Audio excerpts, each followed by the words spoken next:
Hello, এটা হচ্ছে আমার আর্টের টেবিল। তো কি কি আছে সেগুলো আমি দেখাবো। এগুলো আমি অ্যাসেম্বল করে উঠতে পারিনি। আর্টের জিনিসপত্রগুলো সব রাখা আছে। এখানে আমি এডিটিং করি। এটা আমার স্টুডিও রুম কাইন্ড অফ জায়গা আর কি। আর এখানটাতে বসে আমি পেন্টিং করি। তো আজকে একটু ভালো করে সাজিয়েছি বলে দেখাচ্ছি। একটা স্টোন রেখেছি, স্টোন আর্ট করবো বলে। অলরেডি একটা প্রজেক্ট চলছে। এখানে একটা বুকমার্কের জন্য জিনিস আমি রেখেছি, একটা পেপার।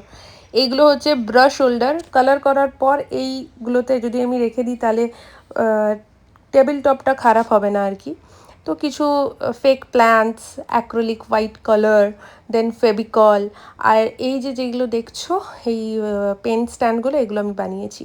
এখানে কিছু অ্যাক্রিলিক মার্কার্স আছে আর কিছু ক্লে আর্ট করার জন্য টুলস আমি এখানে রেখেছি, প্লাস্টিকের টুলস। আর একটা নাইফও রেখেছি। অ্যাজ ইউ নো, নাইফ তো আমাদের লেগেই থাকে, আর্ট যারা করে থাকে তারা তো জানবেই। একটা ঘুবড়ে পোকা বানিয়েছি, কেমন হয়েছে বলো তো? জানি এটাকে অনেকে বাগস বলে, কিন্তু আমি তো ঘুবড়ে পোকাই বলি। আর এটা হচ্ছে ব্রাশ হোল্ডার, সমস্ত নতুন পুরনো ব্রাশ আছে। আর যেটা এখন দেখাচ্ছি সেখানে ক্লে আর্টের বিভিন্ন টুলসগুলো আর কিছু টেপস আছে, এই ডেকোরেটিভ পারপাসে কিছু টেপস আছে।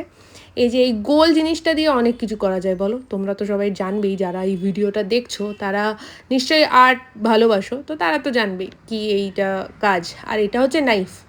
এই কাটার নাইফটা মানে আমার হারিয়ে গিয়েছে, ওই জন্য যে হেডগুলো দেয় তার সাথে অ্যাটাচড, সেগুলো আমি ক্লে দিয়ে ভালো করে ফিক্স করে ওখানে একটা কাটার বানিয়ে নিয়েছি। আর কি বলবো, এটা দেখতে আমার খুব ভালো লাগছে, কারণ এই পেন স্ট্যান্ডটা আমি ভাবিনি যে এত ভালো একটা আউটপুট আসবে।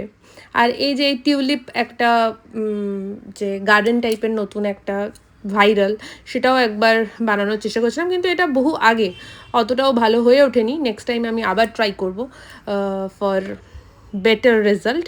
আর এখানে একটা ক্যানভাস পেন্টিং আছে, একটা হ্যাঙ্গিং প্লান্টার আছে। আর এখানে কিছু স্কেচ পেন্স রেখেছি আমি, কারণ ক্লে আর্টে চোখ, মুখ, নাক, কান এসব বানাতে লাগে। আর কিছু অ্যাক্রিলিক কালার্সও আমার কাছে আছে, মেটালিক কালার্স অ্যান্ড অল। এটা হচ্ছে আমার ট্রাইপড। আর এই যে আমার পাশে যেটা দেখতে পাচ্ছ ওটা রিং লাইট। দূর থেকে ভিউটা হচ্ছে এরকম। আমি জানি না এগুলো কবে আমি অ্যাসেম্বল করে উঠতে পারবো, কিন্তু এগুলোকে আমি অ্যাসেম্বল করব। এগুলো একটা এখানে আলমিরা ফিক্স করার একটা প্ল্যান আছে, কিন্তু দেখা যাক কবে করা যায়। আর বেডেও কিছু প্রোডাক্টস আছে। তো কেমন লাগলো তোমাদের এই সেট আপ আমাকে জানিও। Thank you.